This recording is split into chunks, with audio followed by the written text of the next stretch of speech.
Assalamualaikum. Kembali lagi, hari ini kita akan membahas mengenai prediksi soal SKB khusus lulusan hukum, materi mengenai hukum acara pidana bagian pertama. 1. KUHP mengenal sistem A. Inquisitoire, B. Accusatoire, C. Hersteining, D. Jawaban A dan B benar. Jawabannya adalah D. Jawaban A dan B benar. Dalam hal accusatoire dapat dilihat dari adanya kebebasan yang diberikan kepada tersangka atau terdakwa, khususnya untuk mendapatkan bantuan hukum, di mana asas accusatoire memberikan kedudukan yang sama pada tersangka atau terdakwa terhadap penyidik atau penuntut umum ataupun hakim. Oleh karena di dalam pemeriksaan pengadilan, tersangka atau terdakwa itu bukanlah sebagai objek pemeriksaan, lain halnya dengan hal inquisitoire yang menjadikan tersangka sebagai objek di dalam pemeriksaan pendahuluan. 2. Hukum pidana formal adalah peraturan yang mengatur bagaimana caranya hukum pidana yang bersifat abstrak itu harus diberlakukan secara nyata. Pendapat tersebut dikemukakan oleh ahli hukum pidana yang bernama A. Van Bemmelen, B. Van Hattum, C. Simons, D. Wiryono Projodikoro. Jawabannya adalah B. Van Hattum. 3. Kitab Undang-Undang Hukum Acara Pidana di Indonesia diatur di dalam ketentuan A. Undang-Undang Nomor 8 Tahun 1981, B. Undang-Undang Nomor 81 Tahun 1981, C. Undang-Undang Nomor 4 Tahun 2004, D. Undang-Undang Nomor 10 Tahun 2004. Jawabannya adalah A. Undang-Undang Nomor 8 Tahun 1981. 4. Asas pra-peradilan artinya pemeriksaan dan putusan tentang sah atau tidaknya kecuali A. Penangkapan, B. Penahanan, C. Penistaan, D. Ganti rugi atau rehabilitasi. Jawabannya adalah C. Penistaan. 5. Dalam ketentuan pasal 2 ayat 4 dalam Undang-Undang Nomor 48 Tahun 2009 memuat asas A. Asas oportunitas, B. Asas presumption of innocence, C. Asas fair, impartial, impersonal and objective, D. Asas equality before the law. Jawabannya adalah C. Asas fair, impartial, impersonal and objective. 6. Kewenangan penyidik karena kewajibannya kecuali A. Menerima laporan atau pengaduan, B. Menangkap seseorang tanpa surat resmi, C. Melakukan pemeriksaan dan penyitaan surat, D. Mengambil sidik jari dan mematrai seseorang.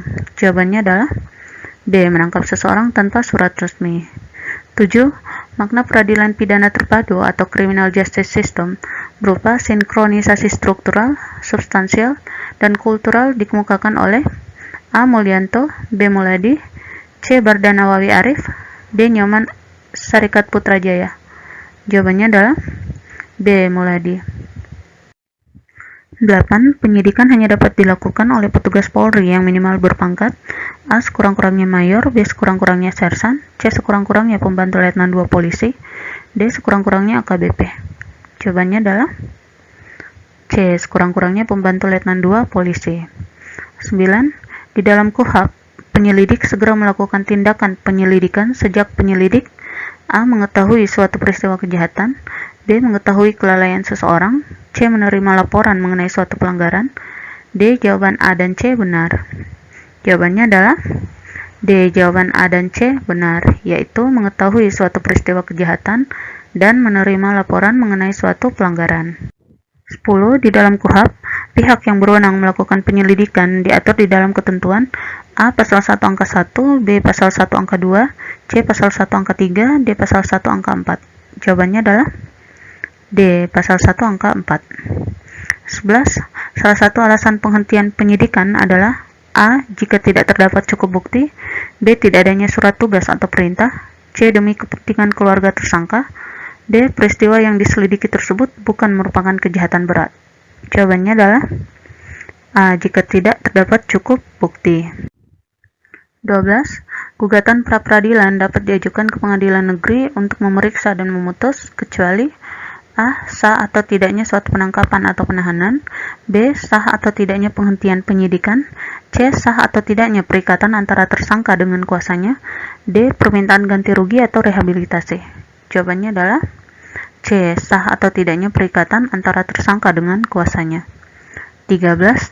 Di bawah ini yang merupakan kewenangan penyelidik berdasarkan perintah penyidik adalah A. Penangkapan, larangan meninggalkan tempat, penggeledahan dan penyitaan, B. Mengadakan tindakan lain menurut hukum yang bertanggung jawab, C. Menyuruh berhenti seseorang yang dicurigai dan menanyakan serta memeriksa tanda pengenal diri. D. Menerima laporan atau pengaduan dari seseorang tentang adanya tindak pidana. Jawabannya adalah A. Penangkapan, larangan meninggalkan tempat, penggeledahan, dan penyitaan. 14. Penyidik dalam menggunakan wewenangnya untuk menggeledah rumah adalah A. Minimal berpangkat kapten, B. Disaksikan oleh minimal 1 orang saksi, C. Menunjukkan KTP terhadap ketua RT, D. Ada surat izin dari pengadilan negeri setempat. Jawabannya adalah D. Ada surat izin dari pengadilan negeri setempat. 15.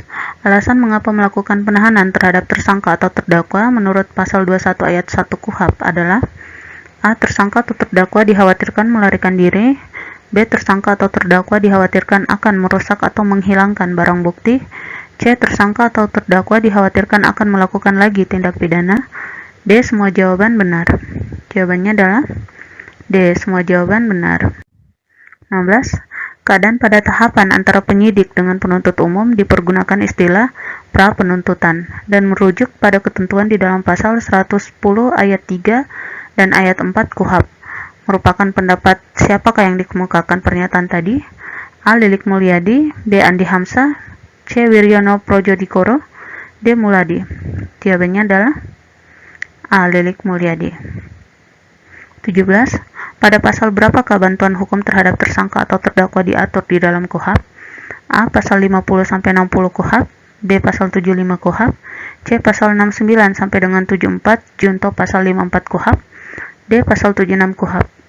Jawabannya adalah C. Pasal 69 sampai 74 junto pasal 54 KUHP. 18. Koordinasi fungsional antara penyidik dan penuntut umum yang selama ini sering menimbulkan polemik adalah menyangkut pra-penuntutan, dan poin yang paling krusial yaitu mengenai A. Perpanjangan penahanan untuk kepentingan penyidikan dan penghentian penyidikan, B. Pemberitahuan dimulainya penyidikan dan penyerahan berkas perkara hasil penyidikan kepada penuntut umum, C. Penyerahan berkas perkara hasil penyidikan kepada penuntut umum dan penyidikan tambahan berdasarkan petunjuk penuntut umum dalam berkas dinyatakan kurang lengkap, D. Penghentian penyidikan dan penyerahan berkas perkara hasil penyidikan kepada penuntut umum. Jawabannya adalah C. Penyerahan berkas perkara hasil penyidikan kepada penuntut umum dan penyidikan tambahan berdasarkan petunjuk penuntut umum dalam berkas dinyatakan kurang lengkap. 19. Kewenangan untuk melakukan penahanan dimiliki oleh instansi-instansi di bawah ini kecuali A. Jaksa, B. Penuntut umum, C. Penyidik atas perintah penyidik yang berwenang, D. Hakim. Jawabannya adalah A. Jaksa. 20. Di bawah ini yang merupakan bentuk-bentuk surat dakwaan kecuali adalah A. Tunggal, B. Alternatif, C. Subsidiar, D. Kombinasi. Jawabannya adalah D. Kombinasi. 21. Berapa lama waktu penahanan yang diperlukan oleh penyidik untuk kepentingan penyidik ditambah waktu perpanjangannya?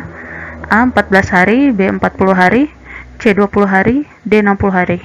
Jawabannya adalah D. 60 hari. 22.